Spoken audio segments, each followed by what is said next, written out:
In this week's News Roundup, American found guilty of murdering Nelson woman, minister's decision cost taxpayers thousands, and flights disrupted by high winds. Nelson-born mother of three, Prudence Hockley, was murdered by her partner on Christmas Eve 2011, and this week a US court found her partner, a 49-year-old American, Johnny Lee Wiggins, guilty of second-degree murder. Hockley, aged 55, was beaten unconscious by Wiggins outside her Seattle home on Christmas Eve 2011. She died a short time later at Harborview Medical Center. Hockley joined the WH faculty in 1997 to 1998 and taught English. She completed her graduate studies at the University of Canterbury and the University of Washington. Just before 11 p.m. on December 24, 2011, Seattle police were called to Hockley's home after her daughter found her unconscious and bleeding from the head in the driveway. Moments before, she'd stepped out to speak with Wiggins. According to court documents, Wiggins initially denied attacking Hockley. He later told police he went to her house to deliver a gift and didn't mean for anyone to get hurt. He said when he saw another man leaving Hockley's house, things just went bad. Wiggins faces a standard sentence of 20 to 30 years in prison, but prosecutors plan to request an exceptionally long term when Wiggins is sentenced on July 19th. The Labour Party has this week come out saying Education Minister Hekaya Parata's unlawful attempts to close Salisbury School, together with the special education consultation process, cost the taxpayer more than $207,000. Last month, a U-turn by the minister resulted in the school being allowed to stay open, which was welcome news to the school community. Some flights from Nelson to Wellington had to be cancelled on Friday due to high winds, restricting operations at Wellington Airport. There was ongoing disruption of flights in and out of Wellington throughout much of the day, with Air New Zealand reviewing the situation on an ongoing basis. The median house price across the region increased by $27,000 last month compared to April to reach a new record high. And according to the latest REINZ Residential Price Movement report for May 2013, prices in Richmond and Nelson rose the most. Meanwhile, sales volumes compared to May 2012 was 8.6% higher, with a 50% increase in sales in Richmond and a solid increase in Nelson City. A huge effort by contractors in the Tasman region saw most roads promptly cleared following the weekend's weather event. It was northwest Nelson which bore the brunt of the deluge, with roads affected from Rewalker through to Collingwood. Persistent rain over a 24-hour period caused slips, road closures, surface flooding and evacuations. Earlier this week, police released the name of the woman who died when a landslide engulfed her home near Kaiteriteri on Sunday afternoon. She was Jude Hyven, aged 63 years. The matter has been referred to the coroner. Another landslip caused another evacuation early on Monday morning this week. This happened just 12 hours after Jude Hyven was killed on Sunday when her home was demolished by the huge landslide. Nelson Bay's Area Commander Inspector Steve Greeley says a family of four fled their home around 1:20 a.m. on Monday morning. Mr. Greeley says engineers were due to examine the home on Monday to check damage caused by the early morning slip. And this week I had the opportunity to speak with Tasman Mayor Richard Kempthorne about the recent rain event. Now Richard, this is one of numerous weather events we've had in the region in the past 2 years, and it's not exactly something that we would welcome, but these things are happening far too frequently around the world, and it's just something we have to deal with as the event happens, isn't it? And I suppose the most important thing right now is people's safety, would you say? Yes, I would, and I think you're correct.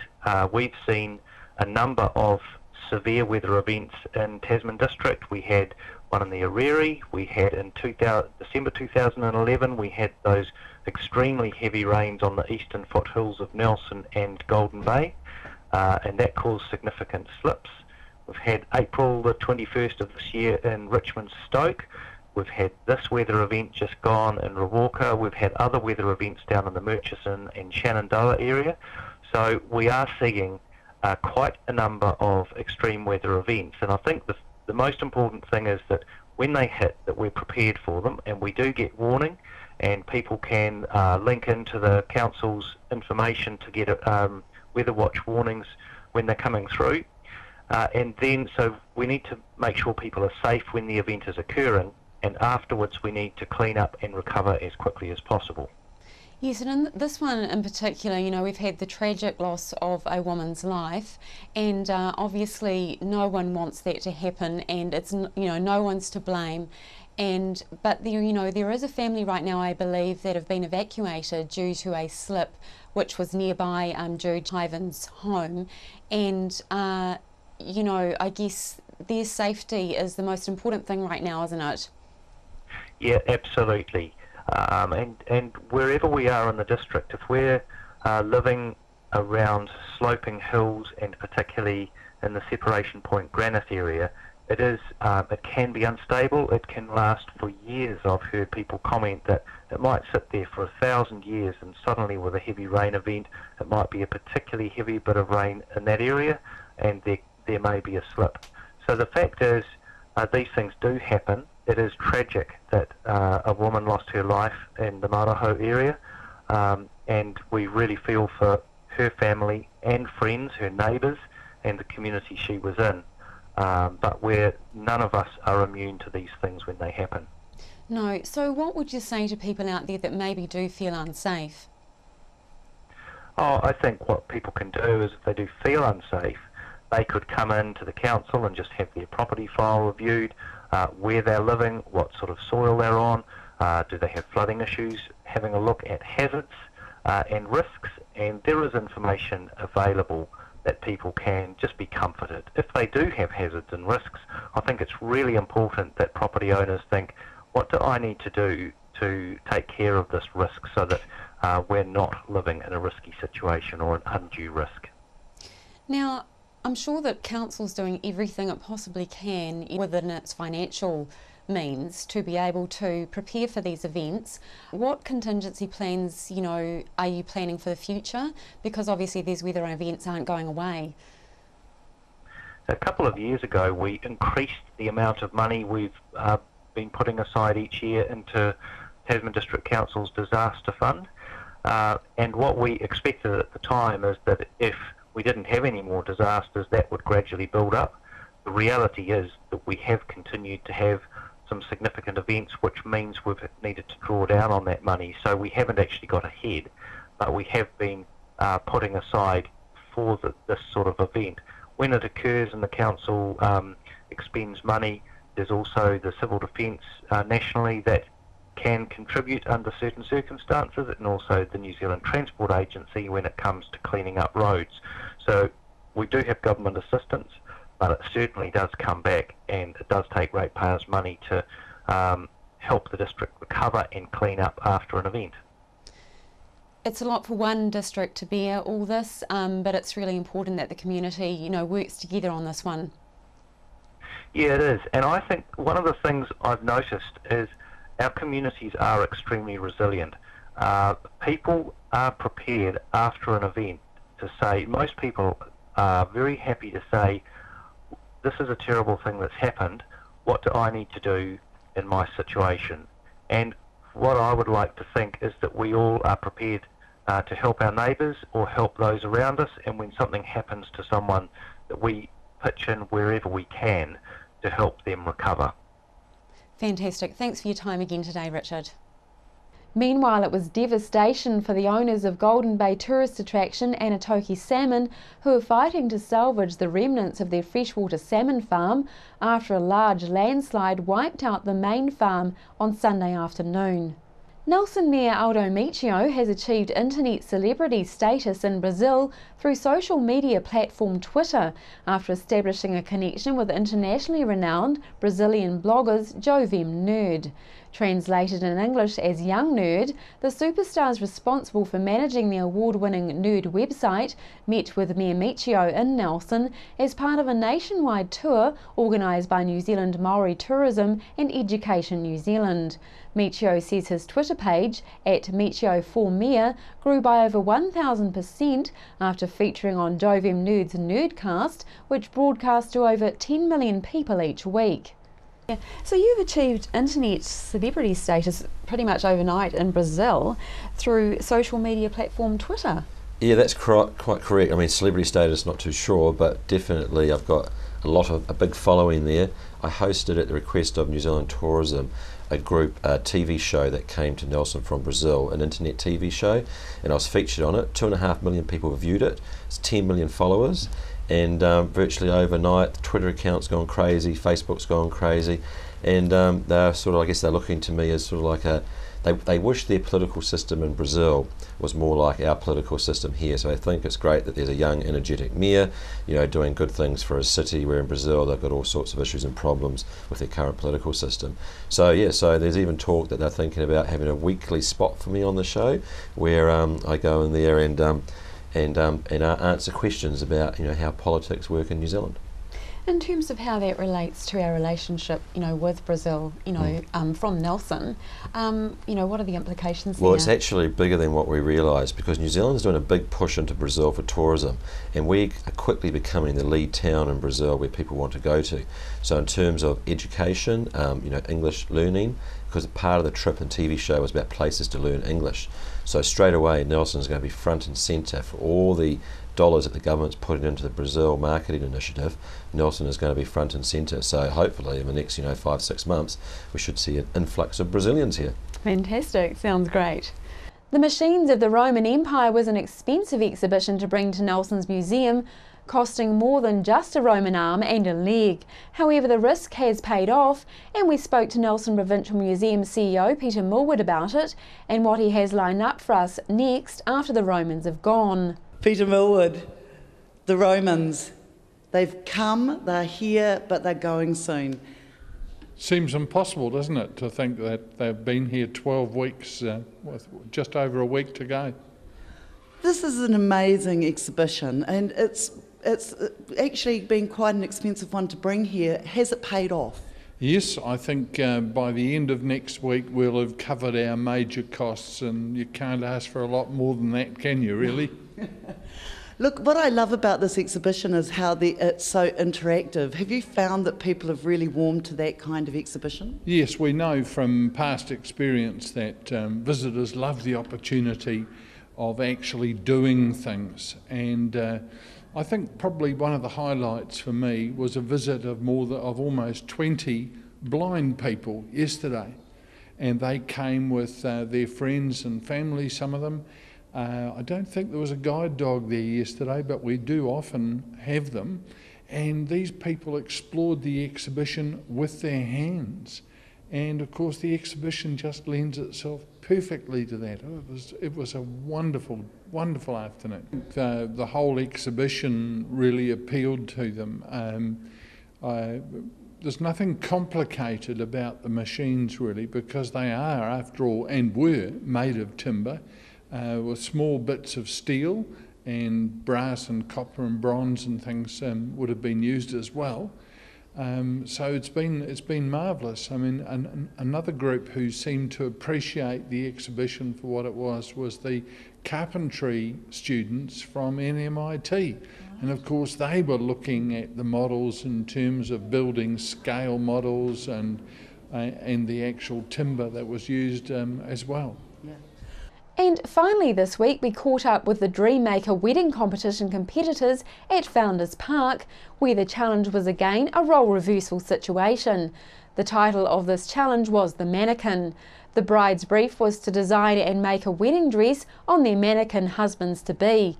We spoke to some of the contestants during the dress-up process, with one contestant, Vincent Hitchcock, who was missing his bride Sarah Lee for this challenge due to the arrival of their firstborn daughter. However, his mother-in-law Megan stepped in to help so that the couple can continue for a place in the competition. Now tell me, are your arms up because you give up, or? Absolutely not, no, just getting my fitting. Could have done with a bit of a diet before if I'd known that was happening, but there you go. Just taking direction. Now you have to be careful, this isn't payback, don't you? Well, you just gave my fiancé a lot of pins and a scissors. Yeah, if you hear ouch coming, might get him a few times. Looking good, looking good. Now, someone told me this is looking like the fertility dress. Is that correct? Yeah, that's what we've been told. Right. So, does that mean you're planning to spring a surprise on everyone before the end of the competition? Oh, I don't know about that soon. I hope not. So this is a bit of a family affair, guys? Got some support from the wee one here? What do you think of Daddy being dressed up? What do you think of Daddy? Does Daddy look pretty? Now guys, how did you feel about this challenge when you were told what you were going to be doing? Partially excited, not having to be doing anything, which is good. Pretty excited about it, really. I think it's good being on this side of the dress as such. Can just stand around and not do anything for a change. Lovely to meet you, best of luck. Thank you. Hey Vincent, how was the birth for Sarah yesterday? It was an ordeal. Yeah. A marathon. Yeah. But it was so worth it. So worth it. Oh, wow. Caught the baby. It cried straight away. Looking around, immediately active, like gawking at me, going, hey, who are you? Sort of thing. Then looking at mum and looking at everyone. Some of the best. Yeah, some of the best. Yeah. I recommend it to everyone to do it at least once. Yeah. Were you nervous about catching the baby? Terrified. Absolutely terrified. I thought it'd be all slippery and greasy and trying to get away or run away or something. But it was actually pretty easy. They guided me all in there and showed me a technique and just popped out and I popped it on Sarah's chest. And so you had Sarah's mum Megan help you yesterday with the birthing and obviously help Sarah. Today she's standing in for Sarah to take her place making... The mannequin's mannequin. Right. Oh, you're the mannequin's mannequin. The mannequin, I think that's what the competition is called. Right. Now Megan, have you had any sewing experience before? Absolutely none. So this is the first for you? Yes it is. And that's why there's not a stitch to be found. Now, have you been tempted to give him the odd little pointy bit with the pins? No, look, he's just been, after yesterday, he was just, you know, I mean, I liked him before that, but he was just, what an amazing support for Sarah. He was incredible. So he's the perfect son-in-law to be? Yes, he's on the good books at the moment. Right.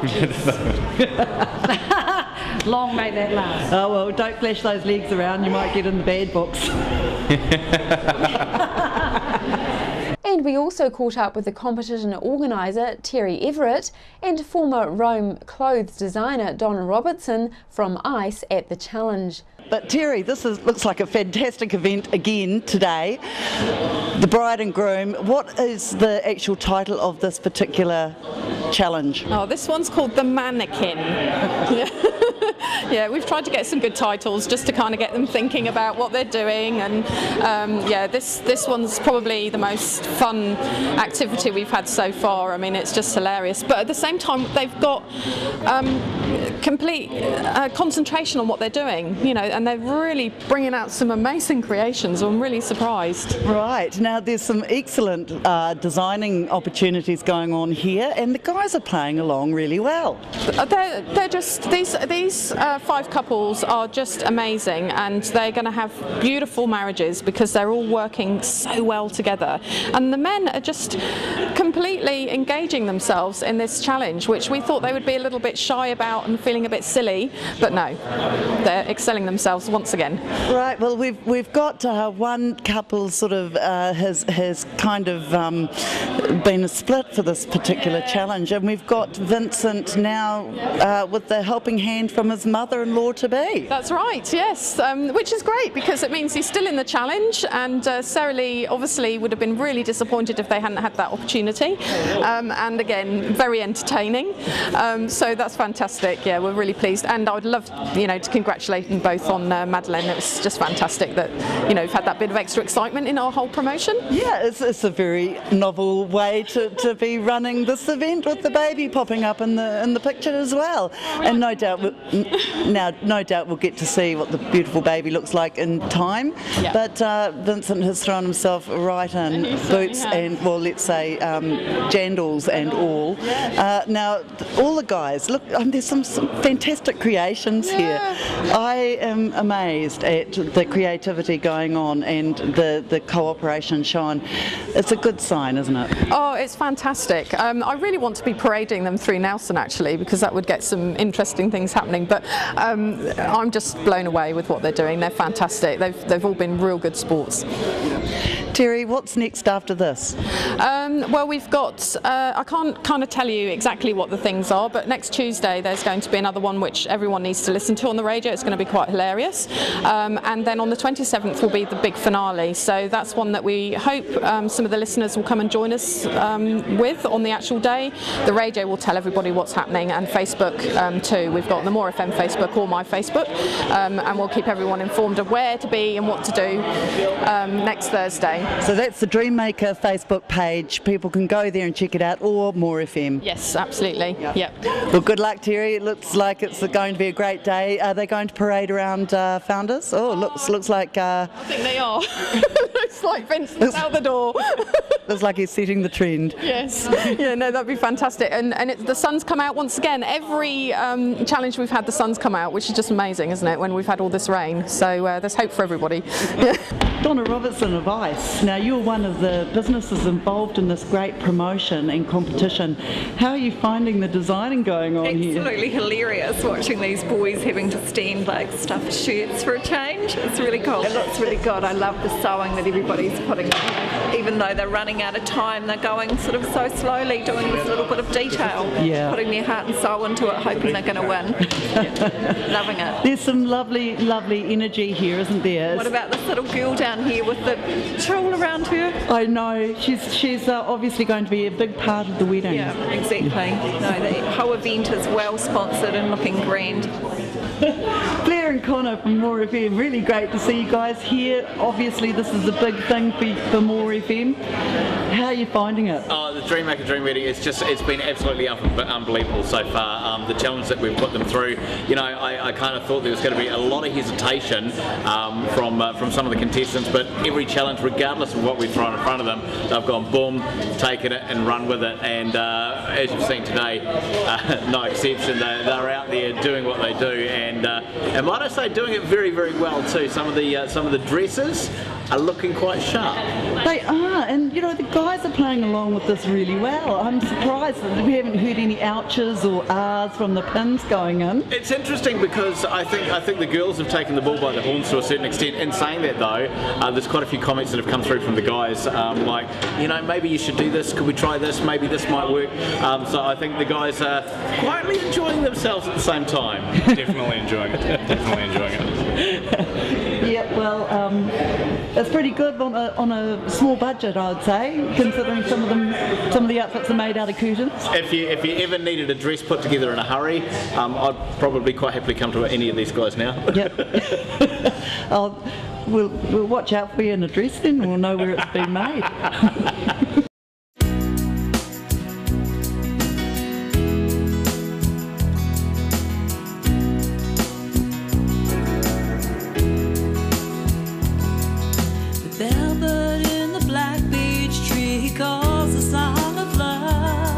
From the Ko-Fi and the Rimu, the tower high above reminds her of the moment that she first saw the smile upon his face. Here today they seal their love in the beauty of this place. He'll be her dream maker. As he takes her by the hand, he'll be her dream maker. To walk on golden sand with a love for each other that's just begun under Pacific sun.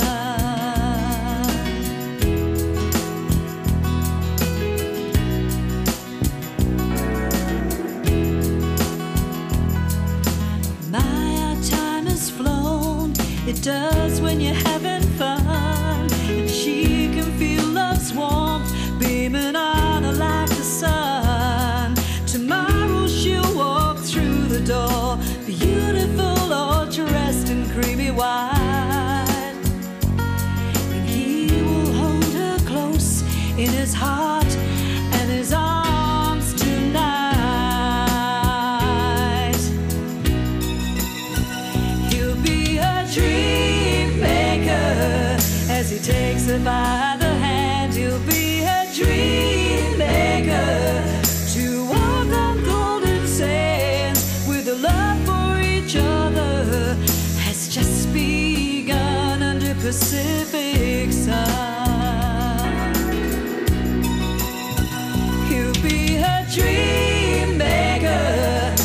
takes her by the hand, he'll be her dream maker.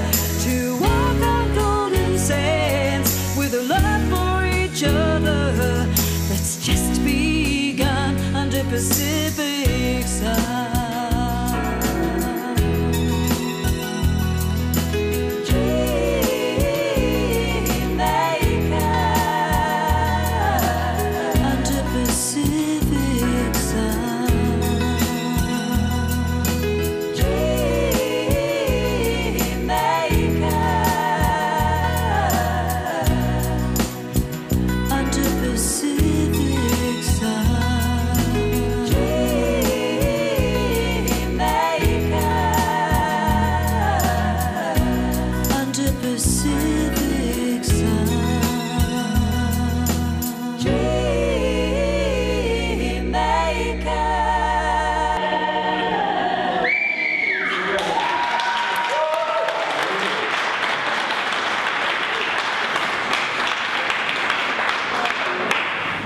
And after the break, we'll bring you the latest weather update. For generations, Concrete and Metals Limited have been the trusted name in providing concrete materials and contracting services for all those large and small jobs, from landscaping to houses to driveways and right up to large subdivisions. Concrete and Metals, 99 King Edward Street, Motueka. Why would you want to pay as much as $1,000 for a single bed mattress when you can buy a high quality locally made mattress like this for as little as $220? And a queen size mattress could cost you in excess of $3,000, but at Nelson Beds you could have a mattress like this as low as $425. So why would you go out and spend a fortune on your child's bedroom when you can come to Nelson Beds and buy a complete single mattress and base set, a 7-drawer Scotch chest, a headboard and a 3-drawer bedside cabinet for as little as $979? So call and discuss our custom manufacturing options and local after sales service at Nelson Beds, Nelson's only bedding manufacturer. Wyomia Telecommunications, specializing in free-to-air digital television, internet broadband connections, telephone and telecommunications systems. Call Julian Toon at Wyomia Telecommunications on 544-4203.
On behalf of the team here at Mainland Television News, thanks for joining us.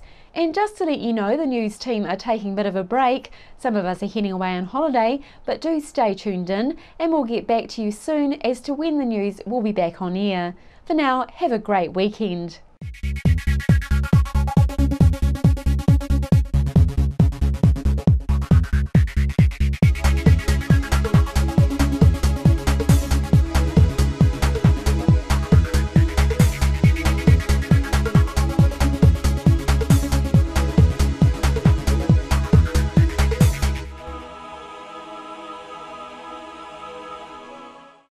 Supporting local content so you can see more of New Zealand on air.